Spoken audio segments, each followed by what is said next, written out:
Heart is not trying to say anything, it is just trying to make sure every part of the body gets the nourishment of blood flow.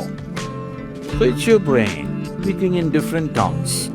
So before you invest this life into something, you must look whether today if I invest my life into this, after 25 years, will it still mean a lot to me?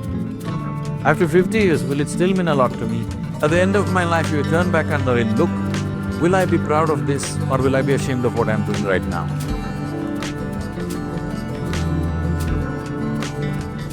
Namaskaram, Sadhguruji. Uh, the first question that I want to ask is actually related to me. I'm in the last year of engineering, so now there is a very big decision that I have to make now, and people have told me that if I take decisions from my heart, I'll be successful in life. So, but there lies a problem. The problem is that I don't know which thought is coming from my heart and which thought is coming from my brain. So how can I figure out like which thought is from my heart and which is coming from my brain?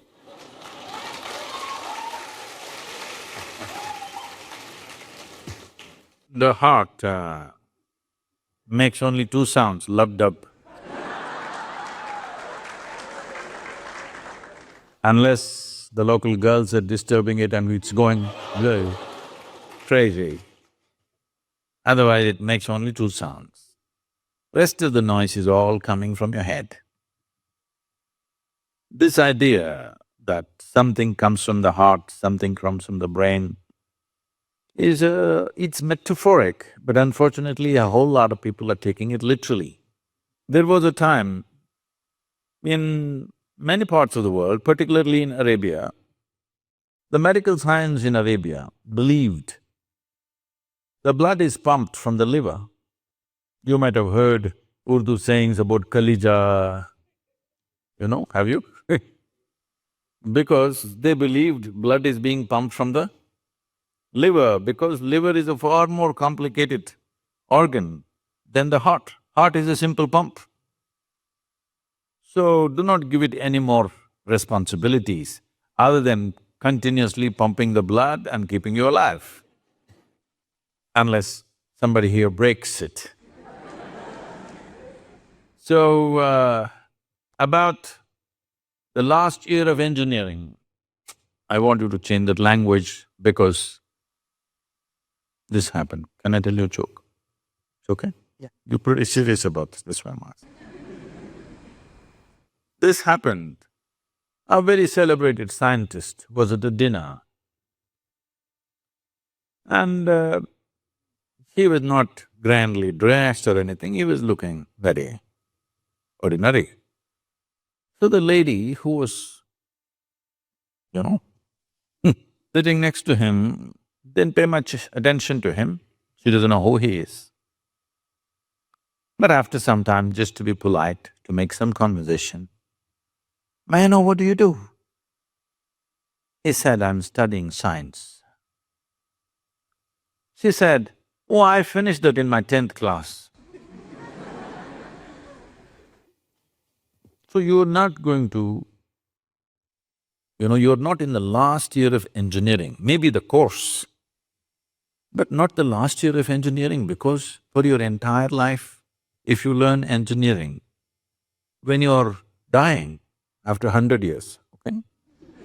I'm not reporting it.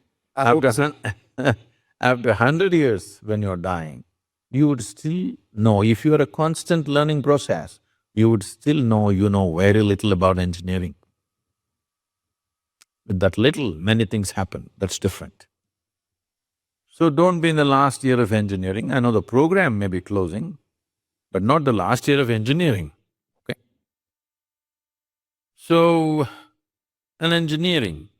essentially engineering means to have things the way we want.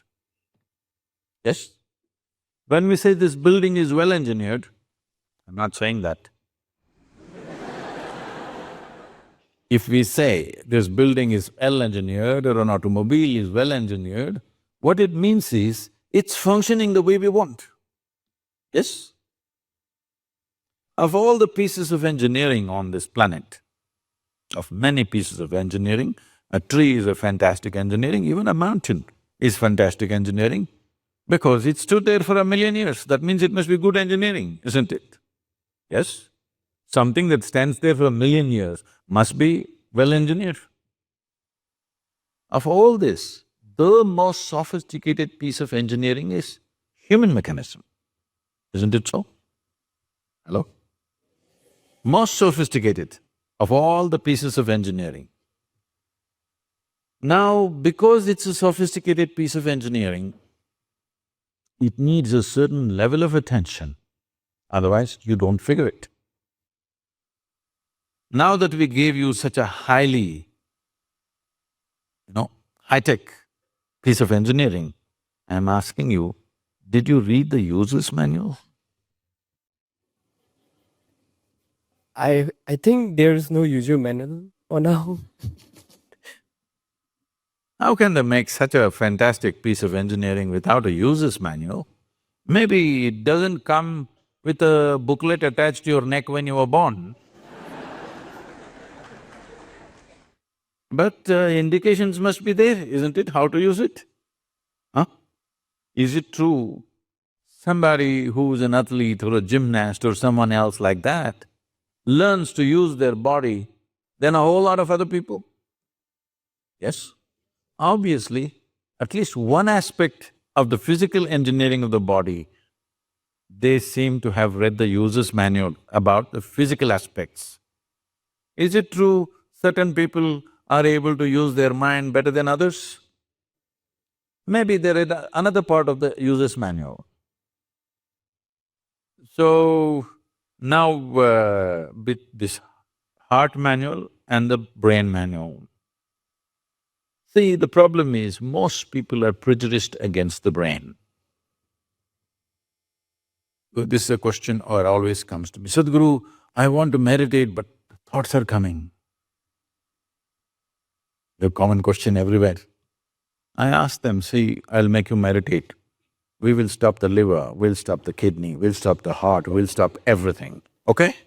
Oh, no, Sadhguru. So you want the liver to function when you're meditating. You want the kidneys to function. You want even the spleen to function, you want the heart to function, but you don't want your brain to function for some reason. This is simply because brain is a new equipment that you got in the evolutionary process. This level of cerebral development happened more recently compared to the other systems. If you cut open any mammal, they all have all these parts, isn't it? Every part that you have here, all of them have. Even if you open a frog, most of you, you're biology department. Even if you open a frog, almost everything that you have, he also has, isn't it? It is only… the big difference is only the cerebral development, which is a more recent happening. Because it's a more recent happening, most people have not figured how to handle it. So, user's manual is very important. You don't read a user's manual just before you discard the machine. You read it in the first few days, isn't it? Hello? If you buy a phone, do you want to read the user's manual in the first 3 days or after 3 years when you're throwing it away? First 3 days, isn't it? So, knowing how this functions is very important. Never did ever heart generate any thought or intention. Well, when you looked at the young girl, heart beat more, that doesn't mean it's saying anything, it's just trying to compensate for the other levels of excitement that's happening.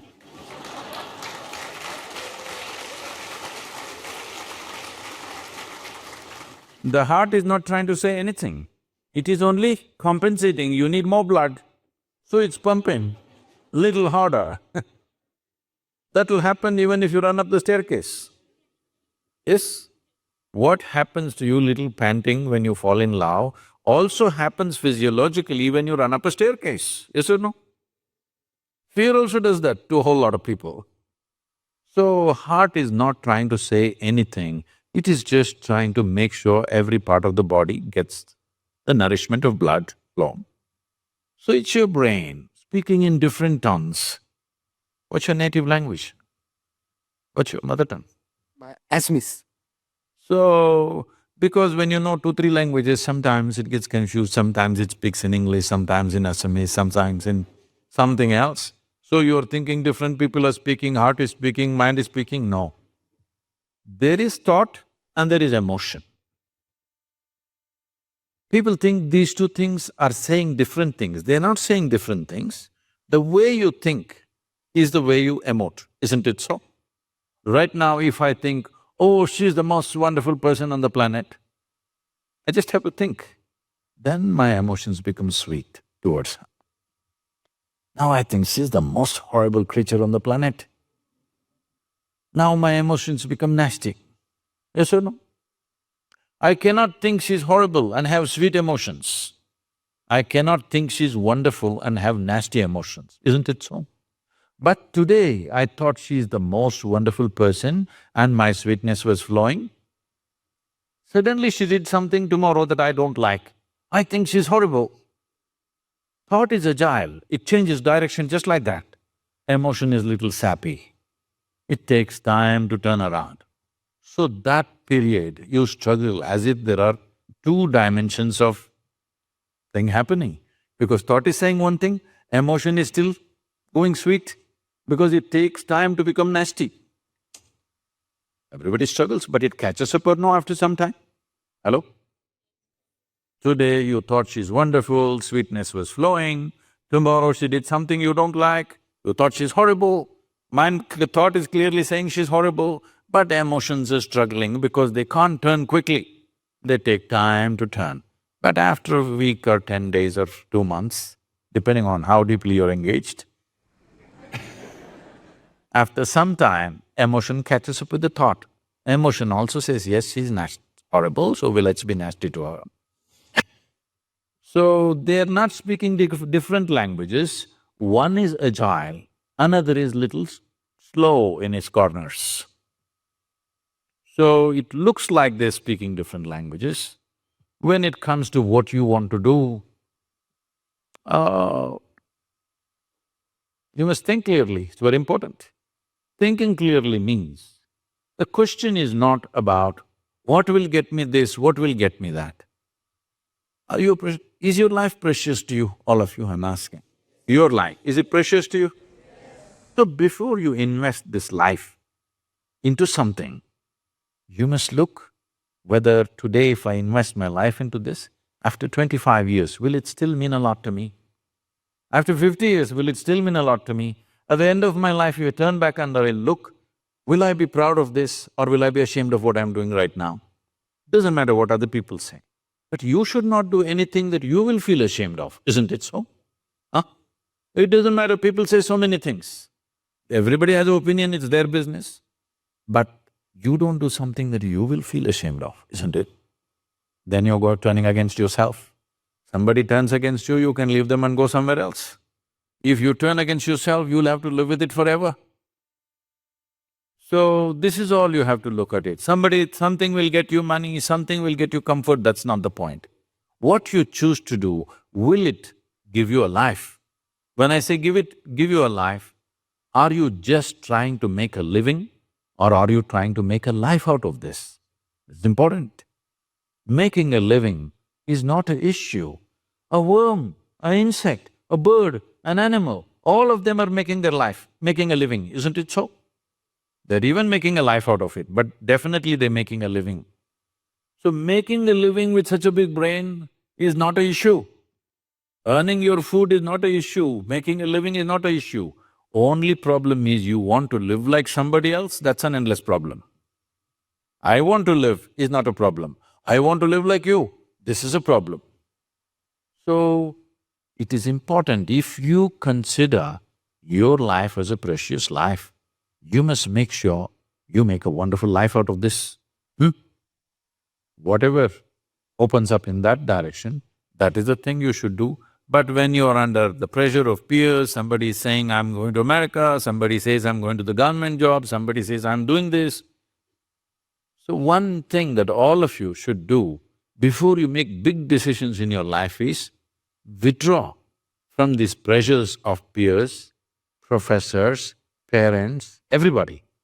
Just spend 3 days to 1 week by yourself.